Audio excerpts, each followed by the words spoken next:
Rainmaker Voice, renungan untuk Angkatan Kerja Muda Kristen. Tema kali ini adalah uang dan pekerjaan bagian ketiga. Matius 22 ayat 21, berikanlah kepada Kaisar apa yang wajib kamu berikan kepada Kaisar, dan kepada Allah apa yang wajib kamu berikan kepada Allah. Setan menandingi Allah melalui Mamon, dan mendapatkan penyembahan manusia melalui Mamon. Ketika kita mendapatkan Allah, kita mendapatkan segala hal. Dengan cara yang sama, ketika setan memegang kendali atas uang, ia memiliki segala hal. Uang itu maha kuasa, apapun dapat dibeli dengan uang. Untuk membeli kayu, batu, atau benda apapun yang kita sukai, kita memerlukan Mamon.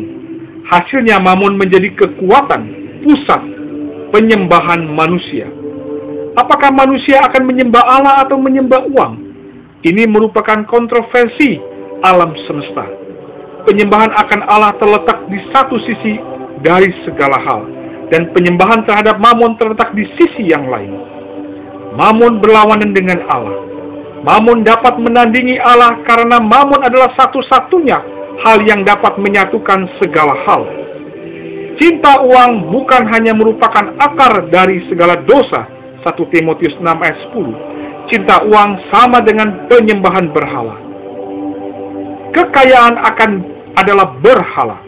Alkitab mengatakan bahwa cinta uang dan penyembahan berhala adalah dosa yang sejenis, Efesus 5 ayat 5. Jika orang tidak menanggulangi uangnya dengan tegas setelah ia diselamatkan, ia belum sepenuhnya beroleh selamat.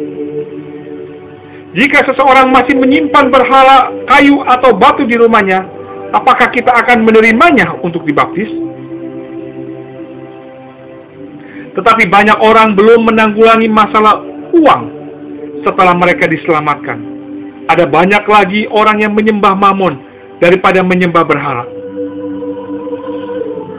Dari orang yang di Asia sampai yang di Afrika, dari ilmuwan sampai orang yang paling percaya tahayul, semua menyembah Mamon. Mamon adalah objek penyembahan yang paling umum. Diselamatkan dari Mamon untuk melayani Allah. Allah ingin mendapatkan kita, dan Mamon juga ingin mendapatkan kita. Jika umat Allah tidak diselamatkan dari kekuatan Mamon, mereka tidak akan memiliki kesaksian yang tepat, dan tidak dapat menjadi orang Kristen yang tepat. Jika seseorang ingin berpegang pada kedua sisi, ia tidak dapat melayani Tuhan dengan baik.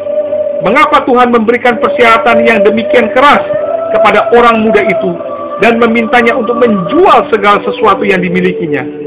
Orang muda itu cukup baik dan telah memelihara semua hukum Taurat.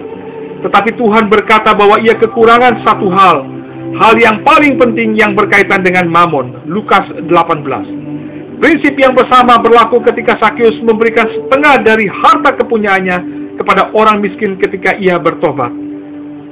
Pasal 19 ayat 8. Prinsip yang sama juga dapat dilihat di dalam Kisah Para Rasul pasal 4, ketika para murid menjual tanah mereka dan memilik mereka, dan tidak ada seorang pun yang berkata bahwa milik mereka adalah milik mereka sendiri. Ayat 32.